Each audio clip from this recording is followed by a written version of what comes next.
ఎలా ఉన్నారు? బాగున్నారా? అందరికీ వెరీ వెరీ గుడ్ మార్నింగ్. ఇప్పుడు చూడండి, రాముని భీము తీసుకొని ఇసుక బండికి వెళ్తున్నాను. ఫస్ట్ ఆఫ్ ఆల్ నా రామునికి నా భీమునికి ఒక లైక్ చేయండి, ఒక సబ్స్క్రైబర్ చేసుకోండి, షేర్ చేయండి, కామెంట్ చేయండి. అసలు ఎలా ఉన్నాయి అనేది రాముడు భీముడు నేను బాగా చూసుకున్నాను, కంటికి రెప్పలా చూసుకుంటాను. ఇంకోటి, ఈ వీడియో స్కిప్ చేయకుండా ఒక 2 మినిట్స్ చూడండి ప్లీజ్, రిక్వెస్ట్.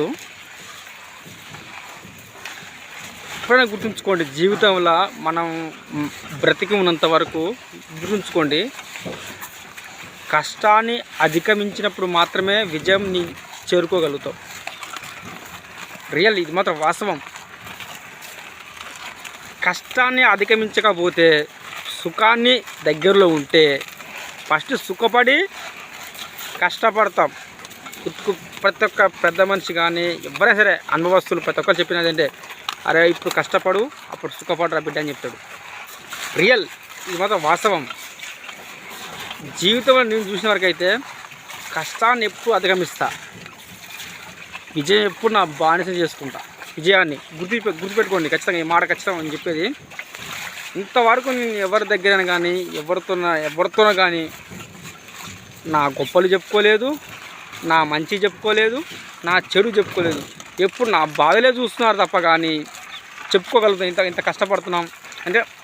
మా నాన్నగారు సంపాదించిన ఆస్తి లేదు, మా నాన్నగారు అమ్మగారు సంపాదించిన ఆస్తి నేను సంపాదించిన ఆస్తి నా పిల్లలు అంత. అది తప్పించి కానీ మిగతాది మాత్రం ల్యాండ్లు కానీ మనీ కానీ గోల్డ్ కానీ ఎలాంటి ఏవి లేవు.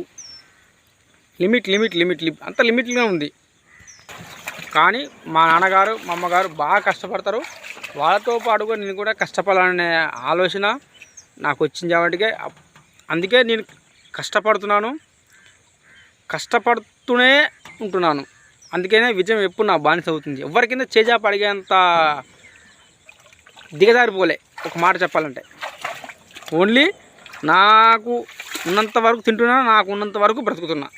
ఇది ఎస్సా నోనా మీరే కామెంట్ చేయండి. ఎస్ అయితే ఎస్ కామెంట్ చేయండి, నో అయితే నోట్ కామెంట్ చేయండి. నేను చేసే రైట్ ఆర్ రాంగ్ అనేది. ఓకేనా? Okay friends, bye bye.